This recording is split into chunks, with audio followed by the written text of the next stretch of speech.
शरद पवारांची एनडीएमध्ये एंट्री. शरद पवारांचा लवकरच सर्वात मोठा निर्णय. महाराष्ट्राच्या राजकारणात पहिल्यांदाच असं काही घडलं.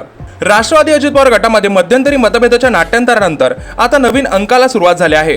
मुंबईमध्ये राष्ट्रवादीचे नेते सुनील तटकरे आणि प्रफुल्ल पटेल हे मुख्यमंत्री देवेंद्र फडणवीस यांची भेट घेणार आहेत. ही भेट होत नाही ते शरदचंद्र पवार गटाचे नेते जयंत पाटील हे मुख्यमंत्री फडणवीस यांच्या भेट घेण्यासाठी वर्षा बंगल्यावर पोहोचले. एका पाठोपाठ एक दोन्ही गटाच्या प्रमुख शिलेदारांनी मुख्यमंत्र्यांची भेट घेतल्यामुळे राजकीय चर्चांना उधाण आलं आहे. राष्ट्रवादी अजित पवार गटामध्ये सुनील तटकरे आणि प्रफुल्ल पटेल यांची नाव कार्यकारिणीमधून वगळण्यात आली होती. हा वाद शमत नाही तेच राष्ट्रवादीतील घडामोडींना नवीन वळण मिळालं. सुनील तटकरे आणि प्रफुल्ल पटेल हे मुख्यमंत्री देवेंद्र फडणवीस यांची भेट घेण्यासाठी रात्री वर्षा बंगल्यावर पोहोचले. यावेळी तिन्ही नेत्यांमध्ये चर्चा झाली, पण चर्चेचा तपशील हा गुलदस्त्यातच आहे. भेटीचे कारण अद्याप अस्पष्ट आहे. दरम्यान प्रफुल्ल पटेल आणि सुनील तटकरे हे वर्षा बंगल्यावर असताना अचानक राष्ट्रवादी शरद पवार गटाचे नेते जयंत पाटील हे वर्षा बंगल्यावर दाखल झाले. जयंत पाटील हे मुख्यमंत्र्यांच्या निवासस्थानी दाखल झाल्यामुळे राजकीय वर्तुळामध्ये खळबळ उडाली. प्रफुल्ल पटेल आणि सुनील तटकरे यांच्यानंतर जयंत पाटील वर्षावर पोहोचले आणि तिन्ही नेत्यांमध्ये खलबत झाल्याची माहिती समोर आली.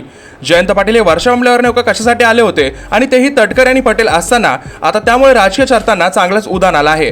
याबद्दल तुमचे मत आम्हाला कमेंट नक्की सांगा. आगामी काळामध्ये शरद पवार एनडीए सोबत जाणार का याबद्दल तुमचे मत आम्हाला कमेंट नक्की सांगा.